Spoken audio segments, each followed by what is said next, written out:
जय हिंद दोस्तों, त्यागी trading tips में आपका स्वागत है। दोस्तों, इस वीडियो के अंदर हम बात करने वाले हैं आखिर कौन से दो ऐसे बड़े कारण हैं जिसकी वजह से आपका शेयर रुकने का नाम ही नहीं ले रहा है। आप देखते हैं कि अब तो शेयर के अंदर 40% की गिरावट हो गई है। चलिए अब खरीद लेता हूँ। आप देखते हैं कि ऊपर से 50% गिर चुका है। अब तो खरीद लेता हूँ। इवन क्या आप देखते हैं कि 60% शेयर गिर चुका है। अब तो खरीद लेता हूँ। और 60% की गिरावट के बाद भी जब आप शेयर खरीदते हैं उसके बाद भी शेयर गिर रहा है। ऐसा क्या हो रहा है फिर? आखिर कब खरीदा जाएगा शेयर? क्या 70% की गिरावट होने वाली है? क्या शेयर 80-80% गिर जाएंगे? ये दिमाग के अंदर चलता है, होता है ये। ठीक है, लेकिन एक फॉर्मूला है स्टॉक मार्केट का। ज्यादा बड़ी तेजी नहीं टिकेगी और ज्यादा बड़ी गिरावट नहीं टिकेगी। इस चीज को रट लीजिएगा। आपको लगता है कि जब देखिए तेजी भी ऐसी लगता है ना कि बहुत बड़ी तेजी तेजी तेजी हो गई, और वहां पर टिकती है थोड़े समय के लिए तेजी, कुछ समय के लिए, साल 2 साल के लिए नहीं, 1 महीने 2 महीने के लिए। उसमें खेल हो जाता है क्या कि रिटेल निवेशक खरीद लेता है। इसी तरीके से गिरावट होती है, तो गिरावट के बाद क्या होता है? वो खरीदने की कोशिश करता है। उसके बाद भी थोड़ा सा शेयर गिर जाता है तो वो बेच देता है नुकसान में, या फिर नीचे से घूम के थोड़ा सा ऊपर जाता है, फिर नीचे ऊपर होता है, उसमें बेच के निकल जाता है। लॉन्ग टर्म का किसी का मतलब नहीं है। कोई अपने मुंह से ये नहीं कह सकता है कि मैंने ये शेयर 50% की गिरावट पे खरीदा है, अब यहां से 50% गिर जा, मेरी पूरी तैयारी है। हिम्मत ही नहीं है। हिम्मत नहीं है। क्यों? क्योंकि एक ही लालच है कि 2000 शेयर यहाँ पर मारूंगा, ऊपर की साइड में 5 रुपए चला जाएगा, मेरा 10,000 बन जाएगा, काम खत्म। उसके अलावा दिमाग में कुछ सोचना ही नहीं है। बताइए क्या कर सकते हैं? आप बताइए ना, कुछ हो इसका इलाज तो बताइए आप। हाँ, आपके पास अगर इसका कुछ इलाज हो तो बताइए। जी, इसका तो कोई इलाज नहीं, बस यही सबसे बड़ा खेल है। इसका कुछ इलाज ही नहीं है। गिरावट का पूरा फायदा लिया जाता है। आपका शेयर का प्राइस भी नीचे की तरफ खिसकेगा। जितनी ज्यादा बड़ी गिरावट उतना ही आपका प्राइस नीचे खिसकेगा। लेकिन एसआईपी नाम की कोई चीज नहीं है। कभी कभी कोई शेयर खरीद लिया है, वो दिख रहा है गिर रहा है, फिर भी उसके पीछे पड़े हुए हैं। नहीं, वे यहाँ से नीचे तो नहीं जाएगा। मेरे भाई देख लो, पहले ही शेयर खरीदे हुए हैं, उसके अंदर गिरावट हो रही है, अब अच्छी खासी गिरावट उसके अंदर हो जाने दो। जब अच्छी बड़ी गिरावट, जितनी ज्यादा गिरावट उसके अंदर होगी उतना ही आपकी मौज आने वाली है, उतना ही प्राइस आपका जल्दी खिसक जाएगा नीचे। समझ बात आ रही है? ट्रंप सपोर्ट कर रहा है पुतिन को। यूक्रेन की सैन्य मदद रोक दी। अब पुतिन को बड़ा गिफ्ट देने की तैयारी में ट्रंप है। इसका मतलब आप समझ रहे हैं कि जो फंडिंग दी जाने वाली थी, किसको? यूक्रेन को, वो रोक दी गई है। जिससे क्या होगा समझ लीजिए, इससे क्या होने वाला है। फंडिंग को रोकने का मतलब समझिए क्या है। क्या? यूक्रेन का कमजोर पड़ जाना बहुत ज्यादा। यूक्रेन का कमजोर पड़ जाने का मतलब, और ट्रंप का रसिया को सपोर्ट करने का मतलब, युद्ध को और ज्यादा बढ़ावा देना। अब ऐसा नहीं कि यूक्रेन को कोई सपोर्ट नहीं करेगा। इन सारी चीजों को देखने के बाद यूक्रेन को सपोर्ट करने वाले भी नाटो के कंट्रीज बहुत सारे हैं जो उसको सपोर्ट कर रहे हैं।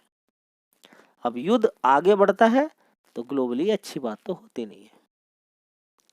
कहीं पर कुछ दिक्कत होगी, कभी कुछ दिक्कत हो जाएगी। ये सारी दिक्कतें आने वाले टाइम में आपको देखने को मिल सकती हैं। यही वजह है कि अभी कुछ मार्केट समझने की कोशिश कर रहा था, लेकिन ट्रंप ने पूरा मार्केट फिर हिला दिया। पूरा मार्केट को फिर हिला दिया। रेसिप्रोकल टैरिफ, इधर लगाऊंगा उधर लगाऊंगा, ऐसे करूंगा वैसे करूंगा, पूरा हिला दिया मार्केट को आते ही। अपनी कंट्रीज के बारे में सोच रहा है ज्यादातर। वो कितना गलत है कितना सही है उससे फर्क नहीं पड़ता है, बस अपनी कंट्रीज के बारे में सोचना है। सोचना भी चाहिए। हम भी सोचते हैं। एंटी डंपिंग ड्यूटी लगाते हैं हम भी जबरदस्त। वो लगा रहे हैं तो क्या हो गया? कोई गलत तो नहीं कर रहे ना? ठीक है, हम कम कर लेते हैं अगर जो भी हम टैक्स लेते हैं, ज्यादा टैक्स लेते हैं, किससे? अमेरिका से अगर हम कम कर लेते हैं तो कोई दिक्कत नहीं है, काम धंधा चालू रहेगा, ठीक है। लेकिन अभी ये यूक्रेन पर मंथन यहाँ पर मार्केट को करना जरूरी है। सैन्य मदद रुकने का, देखिए अभी तक क्या था कि यूक्रेन को लगातार हथियार मिल रहे थे, तब भी जाके उसकी पिटाई हो रही थी। अगर यहाँ से ट्रम्प फंडिंग को रोक देते हैं तो फिर तो बड़ी दिक्कत हो सकती है। सारा खेल ही उस पर चल रहा है ना, हथियार पर ही खेल है। यूक्रेन अभी तक जिंदा है वो किसकी वजह से, हथियार उसको लगातार मिल रहे हैं। एंटी मिसाइल सिस्टम अगर रहेगा उस पर, नहीं तो फिर क्या होगा, क्या होगा, जितनी भी मिसाइल आएगी सारी जगह जगह गिरेंगी, काम खत्म हो जाएगा, दिक्कतें बढ़ जाएंगी। किस तरह का सेटलमेंट होगा वो भी नहीं मालूम है। ट्रम्प ने तो सीधा बोल दिया कि यूक्रेन को कि बस आप सरेंडर कीजिए और जितनी जमीन पर कब्जा किया है पुतिन ने वो सारी दीजिए उसको, ठीक है। तो ये सारी चीज़ें हैं जो कि आपको समझना चाहिए। बहुत बहस चल रही है आपस में, ठीक है। जेलेंस्की भी पूरा खफा खफा है ट्रम्प को लेकर। अब देखते हैं यहाँ पर ट्रम्प का क्या मूड चेंज हो जाता है। आने वाले टाइम हो सकता है कि मूड चेंज हो जाए और ट्रम्प कहना शुरू कर दे कि नहीं भाई, फंडिंग फिर दोबारा दी जाएगी यूक्रेन को। कुछ नहीं कहा जा सकता ट्रम्प के बारे में। मार्केट के अंदर और बड़ी गिरावट देखने को मिल सकती है अगर इसी तरह की चीज़ें रहती हैं तब। लेकिन फिलहाल देखिए 50-50%, 60-60% अगर शेयर गिर जाते हैं तो आपको थोड़ा सा ध्यान लगाना चाहिए। दोस्तों दूसरा सबसे बड़ा कारण, 3 कारण मेन है, लेकिन दूसरा सबसे बड़ा कारण यहाँ पर देख लीजिए। कारण तो लगातार आपके साथ शेयर ही की जा रहे हैं। आज भी अगर FIs की देखेंगे तो 3-4 हज़ार करोड़ का माल आज भी उन्होंने बेच दिया है।